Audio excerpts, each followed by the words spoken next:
దొడ్డువడ్లకు 500 రూపాయల బోనస్ ఇవ్వాలని డిమాండ్ చేస్తూ బీఆర్ఎస్ ఎమ్మెల్యే కోవా లక్ష్మి ఆధ్వర్యంలో నిరసన చేపట్టారు. బీఆర్ఎస్ వర్కింగ్ ప్రెసిడెంట్ కేటీఆర్ ఆదేశాల మేరకు కొమరం భీం ఆసిఫాబాద్ జిల్లా అంబేద్కర్ చౌక్ వద్ద రాస్తారోకో నిర్వహించారు.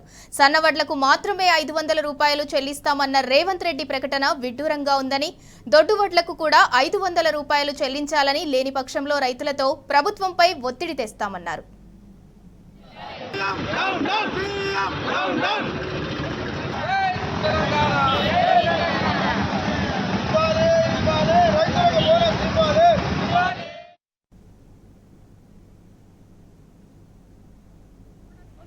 మరి సీఎం రేవంత్ రెడ్డి మరి ఆ రోజు ఇచ్చిన మాట, మరి నేను మా ప్రభుత్వం ఏర్పడితే నేను సీఎం కాగానే మరి వెంటనే నేను 2 లక్షల రుణమాఫీ చేస్తాను.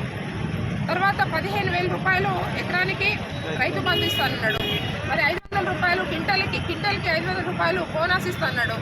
ఈ రోజు ఏం మాట్లాడుతున్నాడంటే క్వింటాల్కి బోనస్ 500 రూపాయలు, ఏవైతే రొడ్డు బియ్యం వరి పంటకు మాత్రం నేను ఇవ్వను, ఏదైతే సన్నం బియ్యం వరి పంటకు మాత్రమే నేను ఇస్తానని అది ప్రకటించడం జరిగింది.